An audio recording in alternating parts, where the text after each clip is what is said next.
Hello, Danny Orton here from the Soccer Expansion Project. How are we doing? Just wanted to go through this a little bit. Again, this is the Soccer Expansion Project. We are working on this domain and this platform just here to give people access to some cool things. On the right hand side, we are partnering with lots of cool people, lots of great people, lots of expert knowledge, lots of educational type folks on the right hand side here to help you as a player or a club or a coach or a fan of the sport to try and find a way to offer that help and expertise to help you improve the game and have more players playing, more kids playing, and make the whole experience better. So if you look at this on the right hand side, we've got administrative types of partners, we've got player partners, so we're working with Soccer Profile, for example, Stuart and Gary Monk. Also on the coaching side of things, we can see we've got lots of things. Retail, there's lots of things out there that we're gonna pull together. Parental support, how we align each the mission, the clubs and parents, and bring everyone together. And also people that are maybe entrepreneurs, the developers, that type of thing, who might be looking to build stuff or look at other options. On the left hand side is everybody, me included. I just wrote this big word, traffic, but looking for people, to grow the game. Players, coaches, clubs, DOCs, technical directors, parents, fans. Once the platform's built inside of the Soccer Expansion Project, you can see that we'll have educational resources, expert knowledge, chat, support, PDFs, presentations, webinars, forums, offers and access, and the idea of community. And I put that in the middle with the, your idea of impact, your big idea of impact. That sounds a little grand and a little big, but that's what it is. It's important to be around kids and help them. That's mine, and we want to make sure, and the sport itself, that we can continue to grow it. And I'd like to see that happen. So for today, I wanted to look at this. I was just thinking about this. Some questions that we ask when our kids get involved with school versus maybe a soccer team. This again, asterisk, isn't for everybody, isn't necessarily true for everybody, but just in general, I'm thinking. So if we consider that soccer organisations should have, or if we can accept that there should be an educational component to what's being offered, training sessions, teaching, being a good human, sharing, friendship, leadership, all of that stuff, all those life experiences inside of a soccer platform. Why wouldn't we consider the same questions that we would ask when our kids start to go to school? So, for example, on the left-hand side here, these types of things happen in the school environment, when the kids are either going or whether they're already there, and there's other things. So we'd ask, who is the teacher? What's the teacher's background? We might do a little reference check on them and ask some friends in the community if they had Mrs. or Mr. Such and such. What are they like? Can I meet the teacher? And that happens within the school. You can come and meet the teacher. What will they be learning? Meets and greets within the school. Demo days, come and hang out in the classroom, certainly for the younger ones. Come and have a morning with Mr. or Mrs. kindergarten teacher and see how we're going to like it. There's Q&A, there's a open dialogue. There's also talk of individual goals and attention for your kid, at school. This is the map for them. There's a support group. Here's some extra reading opportunities. Here's some sporty types of things. This is what they'll do in recess. This is what they'll do in gym. This is what they'll do in music. All of that stuff exists in those conversations.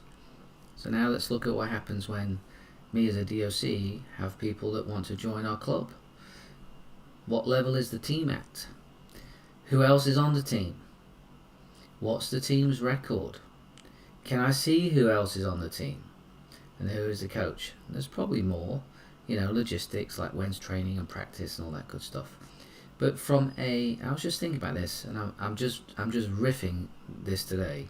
I just thought of it, and I thought, you know what? There's a difference here. I think there's a disconnect. What if we applied the same types of thoughts regarding teaching to our soccer clubs? What would parents or should be asked? Who's the coach? What does training look like? What's the long-term plan for my kid? How do you teach? Can my kid join a session to see how he or she likes it? What else do you promote within the club? Goalkeeping training? other training opportunities, fitness training, sports performance work, sports psych, leadership opportunities. Can my kid get involved with other groups, be around other teams, referee? What's your coaching background, etc., etc.? And there are lots more. So my question out there is, what do we tend to lead? What do we, am I wrong on this? Where do we gravitate towards? You know, it's disappointing, isn't it? I think, you know, because I personally think I get all of this and not much of this. You know, I do get who's the coach, obviously that's important, but long-term planning, individual pathway, like a prescription for my kid to get better at soccer and better at the sport, those questions don't get asked in school. Yeah, here's some extra reading support. This is what's going to happen with math today. You know, we get all of that, and I'm not saying that the school environment or the soccer environment trumps the school environment, and the school environment is, or the soccer coaching piece is potentially more important than school. I'm not. School is obviously critical, it's important, but if we accept that the soccer world is an educational experience and a training experience, and we have clubs talking about things like player development this and player development that, why can't we ask those questions, and why aren't we asking those questions? I was just at a tournament this past weekend, and no club name mentioned, from a different state, but one of our groups played against a coach who was frustrated with some kids, and after 90 seconds the substitute went up and pulled the kid off. 90 seconds, the kid was 12 or 13. So you tell me that what's that got to do with long-term development? That sounded to me like a coach and or a club whose mission was to win a game, and it was an angry substitution. You know, let the kids stay in there and figure it out and help them. They're 12 and 13. 90 seconds, the ball went up. I think there were 2 substitutions after 3 minutes. Kids probably not even touched the ball. I think they're in the wrong position defensively. So time to scream at them and bring them off. We had joystick coaches. One of the tips that we talk to our kids about going to college is, go watch that college team play and go watch that college team struggle. See how the coaches react. See how the players react. What does it look like? And we had a joystick coach this past weekend. Again, young kids. Every single thing was directed by the coach. Pass, dribble, find Johnny, cross the ball, shoot. They won 3-0. Don't get me wrong, they had some good players. Entirely scripted by the coach. Mums and dads, parents, guardians, supporters of kids playing soccer. Why are we okay with that? And we know why. It's because these things here lean towards winning. Lean towards, can my kid be in a winning environment? Can I be a proud parent to say that my kid has made a team that wins? And again, this isn't everybody, I know, but let's just be honest. I think this is a massive driver in decisions that parents make regarding where their kids go and play soccer. And it goes against all the things that we're asked to deal with, asked to work with, by US Soccer and by also the world governing bodies. Player development, long-term player development. There's long-term player development, which certain clubs in our region, in our state, a couple of hours from where I live, at one point we're having tryouts in March. And I asked a coach, actually it was towards the Philly area, I asked a friend of mine, I said, where are you going? He said, tryouts. I said, it's the start of March. He said, I know it's crazy, but all the clubs are having tryouts in February and March. And when I've told this story, most people don't say anything, but let's just talk about this. In the previous, say, summertime, let's say June, there are invitations that go out to players, right? Invitations. Tryouts, right? Invitations, tryouts, probably the wrong way around there. I'm just riffing again, so sorry, this is a bit disjointed, right? That happens in June, and then people accept, and the roster is formed. Okay, let's say they're 14, 15 and up. So then school gets finished, school soccer usually, and then we typically get to November and we go to a tournament. right? Maybe December there's another tournament. Okay, great. Done a little training. And then in January and February we do some training, maybe twice a week, 2 months.